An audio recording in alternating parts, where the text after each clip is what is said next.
যোৱা ভিডিঅ'টোত আপোনালোকে গমেই পাইছে মই মৰিগাঁৱলৈ আহিছিলোঁ আৰু ভিডিঅ'টোত ইমান মৰম দিয়াৰ বাবে বহুত বহুত ধন্যবাদ। ইয়াতে সকলোখিনি কাম শেষ কৰি মই এতিয়া ঘৰলৈ যাবলৈ ওলালোঁ আৰু বন্ধুসকল এইখনেই হৈছে মৰিগাঁও চহৰ। জীৱনত প্ৰথমবাৰৰ বাবে মই মৰিগাঁৱলৈ আহিছিলোঁ, তাকো অকলে।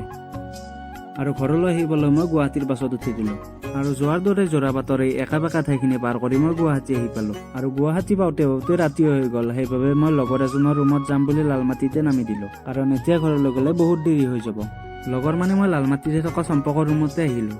ইয়াক আপোনালোকে মোৰ আগৰ ভিডিঅ'ত দেখিছেই।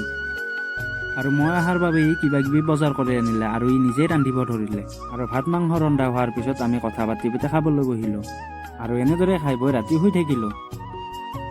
আৰু ৰাতিপুৱাই মই চম্পকক বাই বাই দি ঘৰলৈ আহিবলৈ ওলালোঁ। আৰু বন্ধুসকল, মোৰ চেনেলটোৰ 1K ছাবস্ক্ৰাইবাৰ হ'বলৈ আৰু কেইটামান ছাবস্ক্ৰাইবাৰহে বাকী আছে। আপোনালোকে যদি চেনেলটো এতিয়ালৈ ছাবস্ক্ৰাইব কৰা নাই, ছাবস্ক্ৰাইব কৰি দিব। অন্য এটা ভিডিঅ'ৰ সৈতে আপোনালোকক পুনৰ লগ পাম। আজিলৈ বাই বাই।